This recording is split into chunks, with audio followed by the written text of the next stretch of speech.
Good morning. I'm Brendan Pedersen. And I'm Laura Weiss.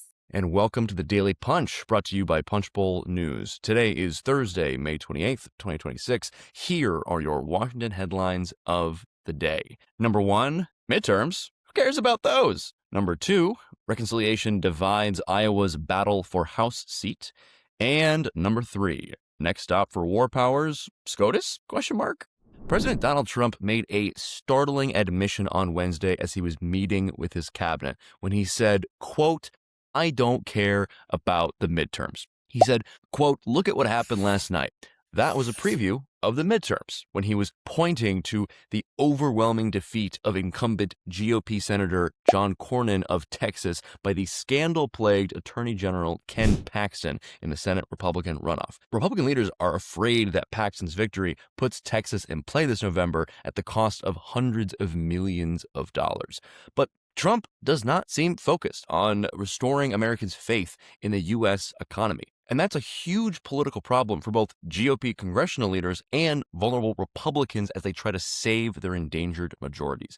Speaker Mike Johnson and Senate Majority Leader John Thune don't say it publicly, but privately, this stuff alarms the Republican leadership. Yeah, Brendan, this is a huge problem for Republicans. And I think the fact that President Trump is saying something like, "I don't care about the midterms," I mean, that's a nightmare for vulnerable Republicans.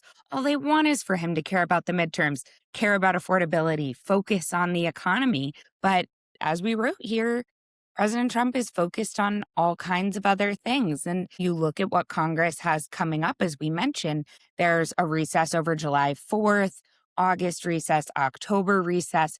They're really running out of time to turn this around legislatively. There's goal of doing 1 or even 2 reconciliation bills.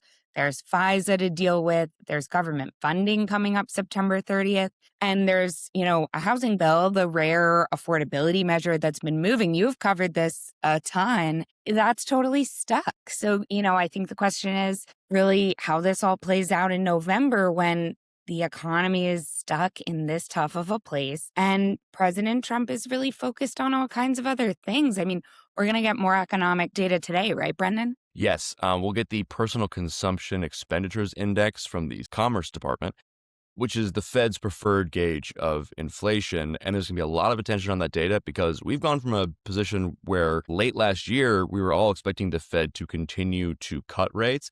And now with prices being what they are, the Fed might be forced to raise rates this year, which is crazy given Trump's push to lower interest rates. We know very, very clearly at this point what the president's administration agenda is.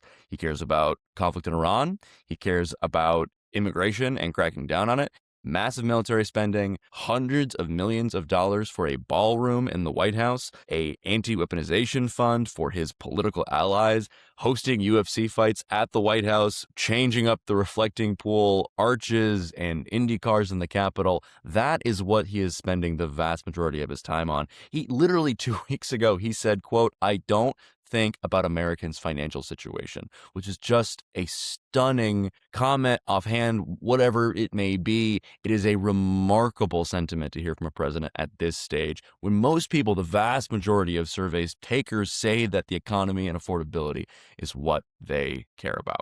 Yeah. And I think you talk to Republicans in the Capitol, and the economy is the one thing they want to talk about, want to do something about. You talk to Republicans, you talk to Democrats, the midterms are going to be about affordability, but you have a president where his poll numbers on the economy, we mentioned this, are just so low. Some recent polls having Trump at under 30%. I mean, that's just a huge problem for Republicans. It's not great. Let's move on to our second headline today: reconciliation divides Iowa's battle for House seat. We have our very own Max Cohen in Iowa right now covering the state's dynamics in a state that has largely and consistently been Republican over the years, but is considered more and more in play just given the funky politics of this year. Laura, walk us through this story. Yeah, I mean, Congresswoman Mariannette Miller-Meeks, really interesting. She's this 3-term incumbent, won re-election by 799 votes in 2024, really close. And out there in Iowa, Max is writing, she's wanting to talk about the one big beautiful bill And then her Democratic challenger, Christina Bohannon, is coming in and just bashing the legislation. And so you have this kind of war over that bill that is Republicans' big legislative accomplishment. They want to talk about it on the campaign trail. But you know what? Democrats are thrilled to talk about it too. And that's, I think, the challenge there is who's going to win kind of the messaging war over that law. You have Miller Meeks, who's talking about cutting out waste, fraud, and abuse to strengthen and preserve Medicaid, is the quote, Max included. She's talking about expanding the child tax credit. And then Bohannon's coming in and talking about this and the expiration of enhanced premium tax credits for Obamacare being a problem for healthcare. I think Democrats are really thrilled to talk about what that law did with Medicaid, just really massive spending cuts for Medicaid. And so just the battle over this law on the campaign trail, it's really starting to play out. And I think it's really interesting. Yeah, this is very clearly a case study of what we've sort of been kicking around in DC since the One Big Beautiful Bill passed into law, right? How is this going to play in the midterms, and how is each candidate going to trumpet it or tear it down? I'll say for the Republican side of messaging, Max went to a rally on Tuesday in Bettendorf. And Miller Meeks was, playing the playbook of hammering Bohannon as a left winger who is out of touch. And here's a quote that Max got for us. Referring to Bohannon, Miller Meeks says she, quote, supported defunding the police. She supported abolishing ICE. She voted to tax seniors' retirement income. She voted to have Medicaid fund sex change operations. Not a whole lot of directly grappling with the One Big Beautiful Bill here. It's a lot of pushing back or pointing the camera back at the other person.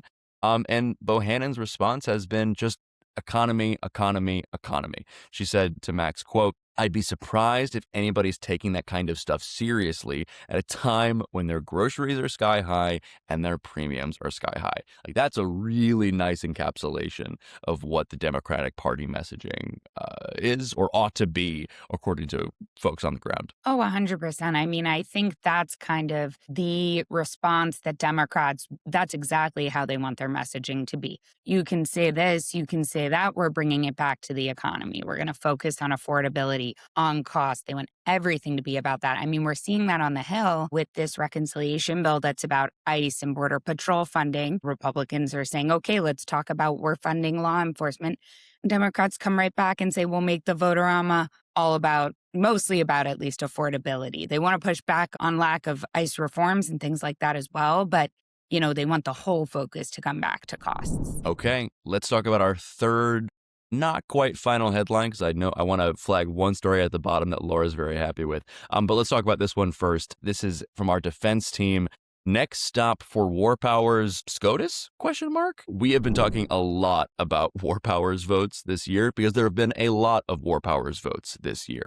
And some Republicans are simply sick of voting on these gosh darn privilege resolutions. And some would like to see President Donald Trump challenge this law in court. Laura, walk us through it. This is from our colleague, Anthony. He's been talking to Republicans, to Democrats, to everyone about these war powers votes forever since they began through the war.